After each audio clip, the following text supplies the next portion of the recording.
करारविन्देन पदारविन्दम् मुखारविन्दे विनिवेशयन्तम् वटस्य पत्रस्य पुटे शयानम् बालं मुकुन्दं मनसा स्मरामि श्रीकृष्ण गोविन्द हरे मुरारे हे नाथ नारायण वासुदेव जिह्वे पिबस्वामृतमेतदेव गोविन्द दामोदर माधवेति।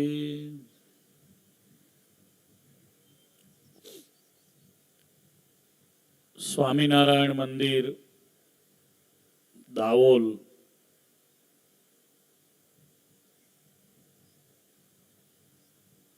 એનું 25 વર્ષ પહેલા મંદિર બન્યું. એને રજત જયંતિ મહોત્સવ નિમિત્ત બનાવીને શ્રીમદ ભાગવતજીની દિવ્ય કથા અત્રે આયોજિત કરી છે.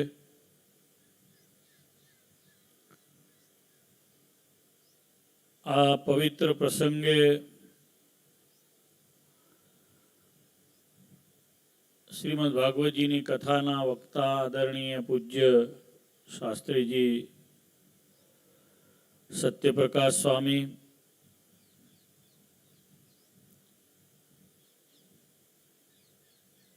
આ સભામાં શરીર જેમનું ના તંદુરસ્ત છે છતાં પણ જેમના આત્મામાં કાયમ દાવોલ ગામ વસે છે એવા પૂજ્ય અમારા સૌના વડીલ કોઠારી ઘનશ્યામ સ્વામીજી, સભામાં ઉપસ્થિત સંત ગુણે સંપન્ન આદરણીય પૂજ્ય શ્રી વલ્લભ સ્વામી,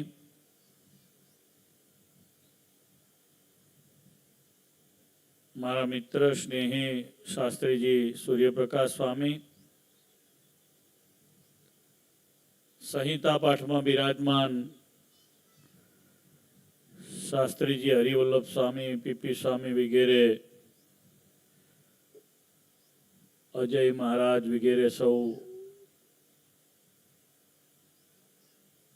શ્રીમદ ભાગવતજીના વાચકો, આદરણીય પૂજ્ય રઘુવીર સ્વામી, હરિચરણ સ્વામી, ચંદ્રપ્રકાશ, મારી સાથે પધારેલા દેવ સ્વામી, સર્વે સંતો, દાવોલ ગામના ભાવિક ભક્તોમાં ઉત્સવના મુખ્ય યજમાન ચંપકભાઈ, સહયજમાન રાવજીભાઈ, કથાના મુખ્ય યજમાન મગનભાઈનો પરિવાર,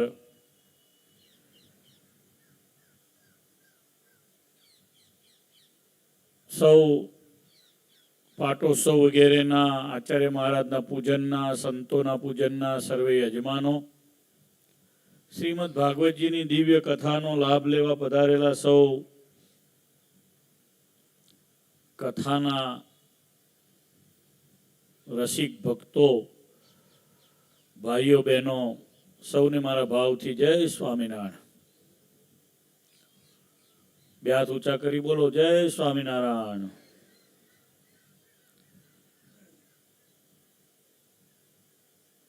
શાસ્ત્રીજી કથા કરતા હતા, હું થોડું વાંચતો હતો. બહુ દિવ્ય કથા ભાગવતજીના મહિમાની અહીંયા એ કરી રહ્યા હતા. આ ભાગવત શાસ્ત્ર તમારા ગામમાં સંતો સાથે તમને પ્રેમ છે એટલે વારે વારે આવે છે. તમને સત્સંગની ગરજ પણ છે એટલે આવે છે. ભગવાન જેના ઉપર કૃપા કરે છે ગામમાં ભગવાનનું શાસ્ત્ર આવે છે. ગામડાઓ તો ઘણા બધા છે, સત્સંગ પણ બધા બહુ ગામોમાં છે, પણ ભગવાનની કથા બધા ગામોમાં પાટોત્સવના નિમિત્તે આ રીતે થતી નથી હોતી. તમારું ગામ ભાગશાળી છે કે આ ગામમાં શ્રીમદ ભાગવતજીની કથા, શિવ પુરાણની કથા, શિક્ષાપત્રીની કથા, સત્સંગી જીવનની કથા દર વર્ષે સૂર્યપ્રકાશ શાસ્ત્રીને ધન્યવાદ આપું કે આવું આયોજન દર વર્ષે લગભગ કરે છે. આ બહુ અઘરો કાર્યક્રમ છે. 25 વર્ષ પહેલા મંદિરનું મૂર્તિ પ્રતિષ્ઠાનો કાર્યક્રમ થયો ત્યારે પણ હું હતો. આ મંદિરના ખાતમુહૂર્તમાં પણ આવવાનું થયું હતું. આ મંદિરના નાના મોટા પ્રસંગોમાં અહીંયા 2-3 વડીલોની હાજરી નથી, પણ એ બધાને યાદ કરું. એક સંતોમાં મુનિ સ્વામી હાજર નથી, નહીંતર 25 વર્ષમાં મને લાગે છે કે 20 વર્ષથી વધારે મુનિ સ્વામી અહીં આવ્યા હશે. પૂજ્ય ગુરુ ઘનશ્યામ સ્વામી પણ લગભગ આવ્યા છે. સારંગપુરની મહાનતઈ રહી, ઇન બિટવીન પણ વારે વારે આવ્યા. નીલમ સ્વામીને યાદ કરું, એ પણ શ્રાદ્ધના ઉત્સવમાં, પાટોત્સવોમાં એ વારે વારે આવ્યા. એટલે આ મંદિરનું જ્યારે પ્રતિષ્ઠાનો ઉત્સવ થયો ત્યારે આવવાનું થયું હતું ને 25 વર્ષ જતા રહ્યા. ખબર ના પડી કે આટલો સમય વ્યતીત થઈ ગયો. કળિયુગની ઉંમર છે આપણા બધાની. હમણાં તો થોડા વખતમાં આપણા બધાનો લગભગ કાર્યક્રમ પૂરો થઈ જશે. બીજા 25 જશે તો આમાંની અડધી વિકેટો આપણા બધાની હશે નહીં. હું ઘણી જગ્યાએ સભામાં કહું છું, થેન્ક યુ ટુ નરેન્દ્રભાઈ સાહેબ કે આપણને 3rd વેક્સિન, 2nd વેક્સિન અને 1st વેક્સિન આલી અને પ્રોટેક્ટ કર્યા. ને તો કોરોનામાં તો બધા ઉકલી જ ગયા ને, ઘણા ગયા.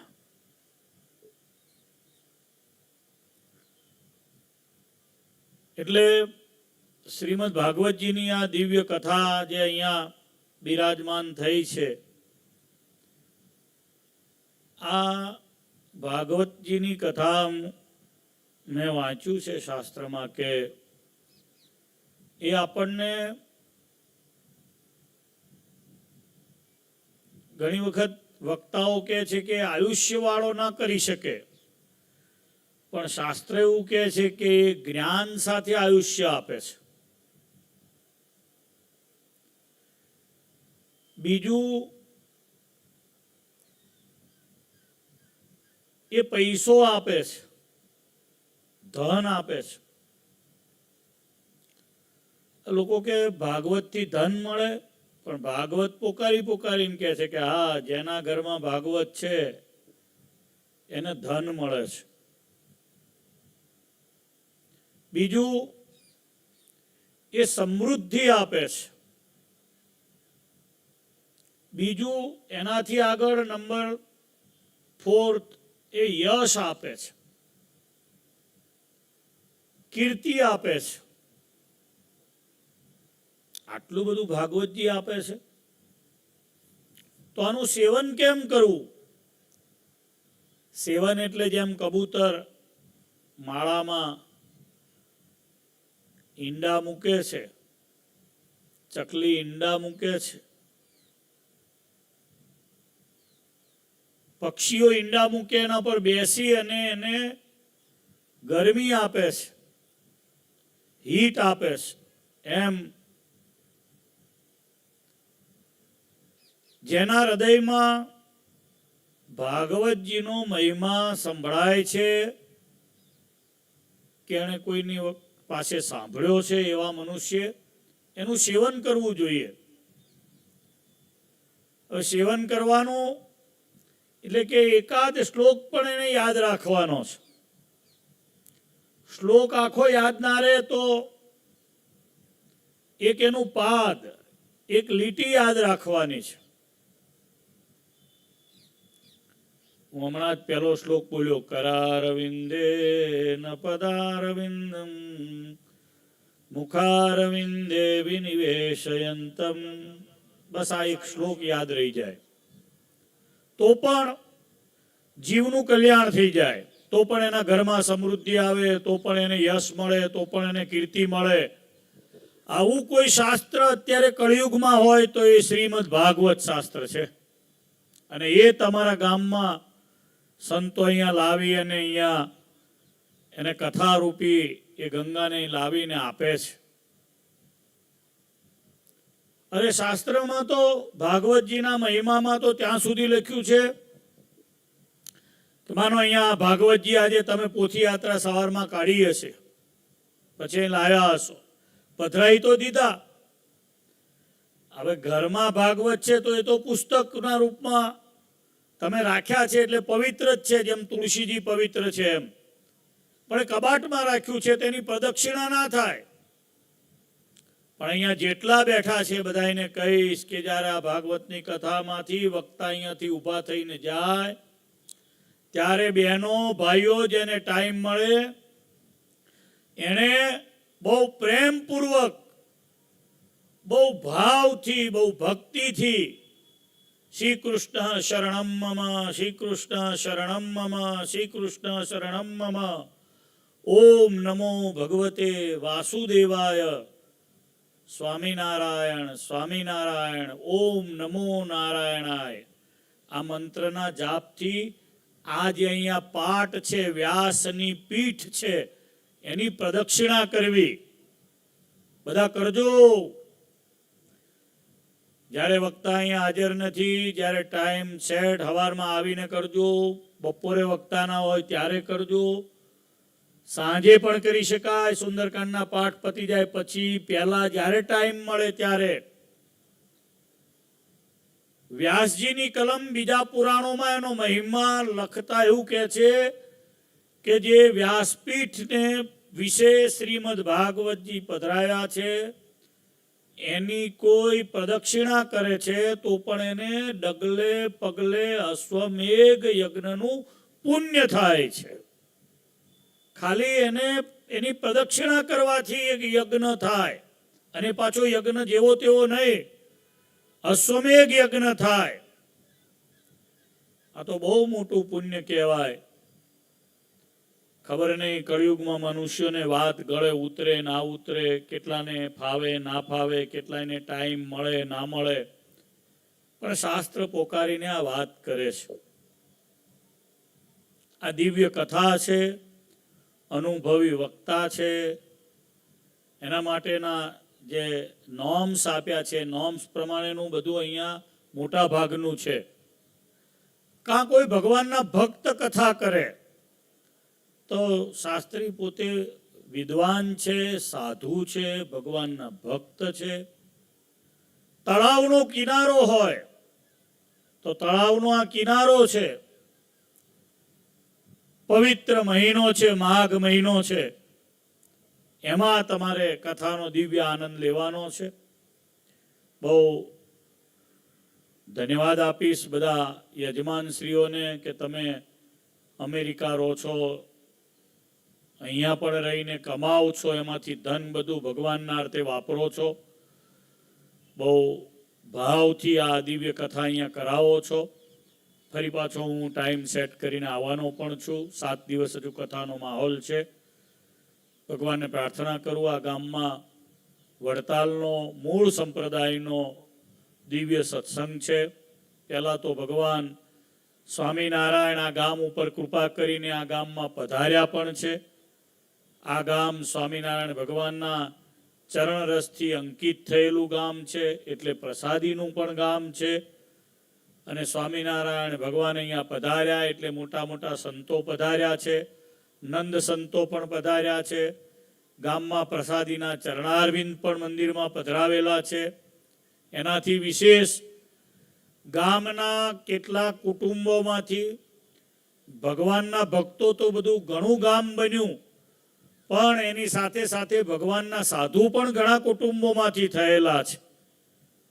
હું સંપ્રદાયમાં જ્યારે આવ્યો ત્યારે 2-3 સંતો વડતાલમાં આજથી 40 વર્ષ પહેલા સંતો દાહોલ ગામના પણ હતા. એટલે આ ગામ એ સ્વામિનારાયણ ભગવાનના મૂળ વડતાલ સાથે ઘણા વર્ષોથી જોડાયેલું છે અને એના પરિણામે આટલું સરસ મજાનું પૂજ્ય ઘનશ્યામ સ્વામીએ મંદિર કર્યું, સત્સંગનું જતન કરે છે. ફરી એકવાર તમને બધાને આવો સરસ મજાનો સત્સંગનો દિવ્ય માહોલ કરવા બદલ, ભગવાનની આવી કથા કરવા બદલ બહુ ધન્યવાદ આપું છું. તમારી સદલક્ષ્મી છે એ સત્સંગના કામમાં વપરાય છે, લક્ષ્મીનારાયણ દેવના અર્થે વપરાય છે, વડતાલના અર્થે વપરાય છે, સમાજના કામ અર્થે પણ વપરાય છે. બદલ બધાને બહુ ધન્યવાદ આપી આ ગામમાં સ્વામિનારાયણ ભગવાનનો અખંડ સત્સંગ રહે, જેથી હજારો જીવો ભગવાનના ધામને પામે એવો જે સંતોનો દાખલો છે એમાં ભગવાન સ્વામિનારાયણની, લક્ષ્મીનારાયણ દેવની કૃપા પડે એટલી પ્રાર્થના કરીને વિરમું છું. સ્વામિનારાયણ ભગવાનની જય.